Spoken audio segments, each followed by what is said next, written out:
Assalamualaikum warahmatullahi wabarakatuh. Bismillahirrahmanirrahim. Alhamdulillahi rabbil alamin.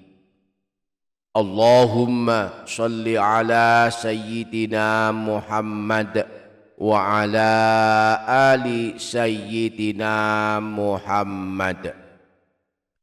Rabbana zidna ilma warzuqna fahma. Rabbi shrah li sadri wa yassir li amri wahlul 'uqdatam min lisani yafqahu qawli. Amma ba'du.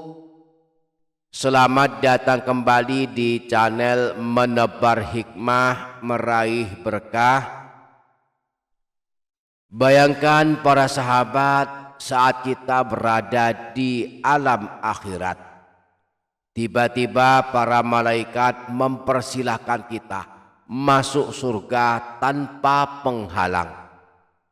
Betapa bahagianya kita jika dipersilahkan masuk surga tanpa ada yang menghalangi kita, bahkan tanpa hisab dan tanpa disiksa di dalam neraka.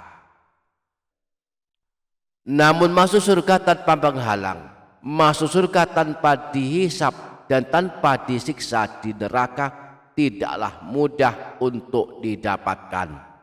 Harus ada ikhtiar, harus ada amalan yang harus kita lakukan selama hidup di dunia. Melakukannya harus istiqomah agar kelak kita diberi kemuliaan di hari kiamat, dipersilakan masuk surga tanpa ada yang menghalangi kita. Nah, ada satu amalan yang bisa kita lakukan agar kelak di hari kiamat kita dipersilakan masuk surga tanpa penghalang. Amalan ini dianjurkan dibaca setiap habis sholat wajib 5 waktu. Insya Allah kita akan membahasnya pada kesempatan video kali ini. Maka pastikan para sahabat menyimak hingga menit terakhir. Insya Allah akan menjadi tambahan ilmu yang bermanfaat dunia akhirat.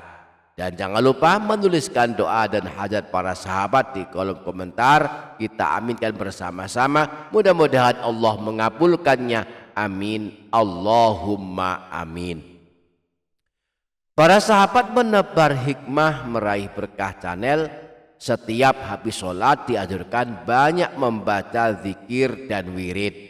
Diawali dengan membaca istighfar, astaghfirullahalazim alladzi la ilaha illa huwal hayyul qayyum wa atubu ilaih. Siapa yang istiqomah membaca istighfar ini setiap habis sholat wajib 5 waktu, maka dosa-dosanya akan diampuni. Rasulullah pernah bersabda, barang siapa yang membaca sebanyak 3 kali setelah sholat subuh dan sholat asar, membaca istighfar ini, astaghfirullah alladzi la ilaha illa huwal hayyul qayyum wa atubu ilaih, maka dihapuskan dosa-dosanya meski banyaknya sebanyak buih di lautan. Setelah membaca istighfar ini dianjurkan pula membaca tahlil dengan redaksi la ilaha illallahu wahdahu la syarikalah lahul mulku wa lahul hamdu yuhyi wa yumitu wa huwa ala kulli syai'in qadir. Allah kirimkan pasukan malaikat untuk melindungi kita jika setiap habis sholat, khususnya habis sholat maghrib dan sholat subuh, kita membaca zikir ini.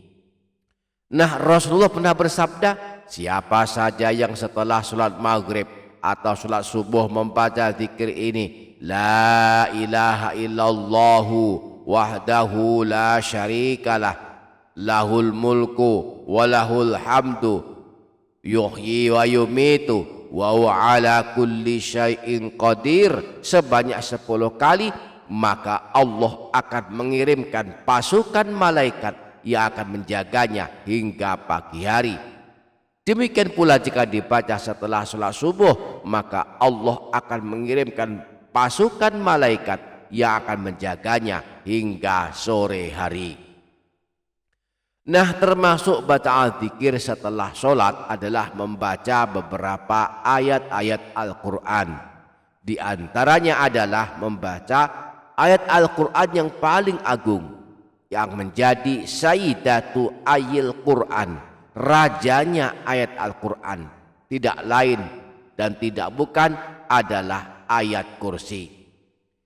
Di dalam kitab tafsirnya Al-Jami' li Ahkamil Quran, Imam Qurtubi pada saat menjelaskan tafsir ayat kursi, beliau menyebutkan sebuah hadis yang bersumber dari Sayyidina Ali.